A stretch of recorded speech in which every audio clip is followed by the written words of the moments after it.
ត្រីច្រើនណាស់បងប្អូនអើយគេបិទនេសាទទៅត្រីវាញាស់កូនញាស់ចៅច្រើនណាស់បងប្អូនដល់រដូវបើកនេសាទបងប្អូនអាចមកស្ទូចត្រីស្ទូចអីលេងនៅខេត្តកោះកុងបានត្រីសម្បូរណាស់បងប្អូនត្រីរញ៉ៃវិញទឹក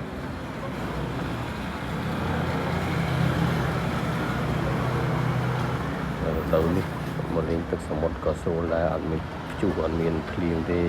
ព្រោះខែប្រាំង